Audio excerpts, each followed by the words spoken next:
अस्सलाम वालेकुम दोस्तانو د ترشي املی د څه فواید در سره بیان کوم چې دعا برته کوي دا هم ترشي املی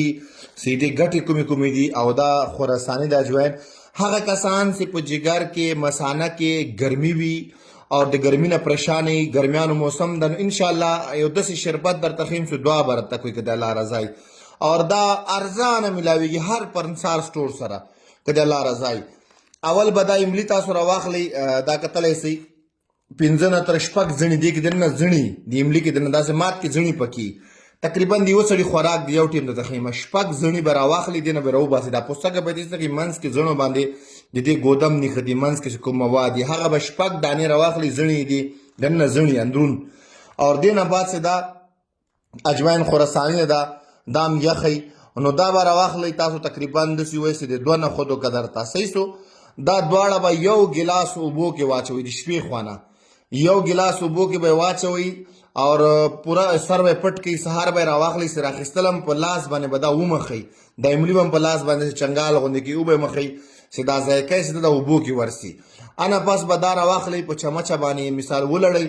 او همداسې چې کله سي په نهاره باندې چې دا تاسو وچ کې تاسو د خېټې ګیس قبض د نه علاوه هغه کسان چې تور جیری یعنی کې مشکلات وي مسانه کې ګرمي وي په جګر کې ګرمي وي یا هغه کسان چې خوله کې بوی وي او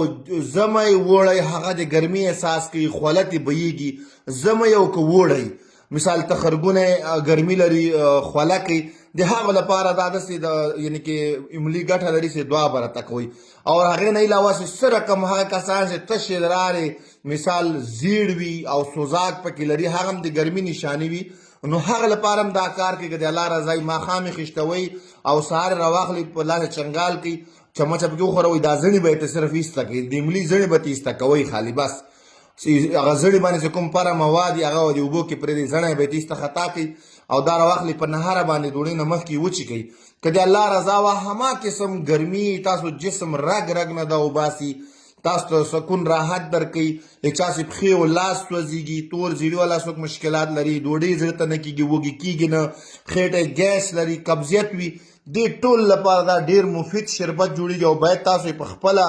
جوړ کوي استعمال یې کوي دې سره پرهیز غټه غوښه فارمي چرګ لوبیا چنه دال دې سره پرهیز کوي او بادي شیزونه نو انشاءالله یوه میاشت یا پنځه صورت استعمال سره یې تاسو د جګر د مثانې ګرمي ختموي د نه علاوه تاسو د مثال چې کوم خېټه ګیس وي باد وي یا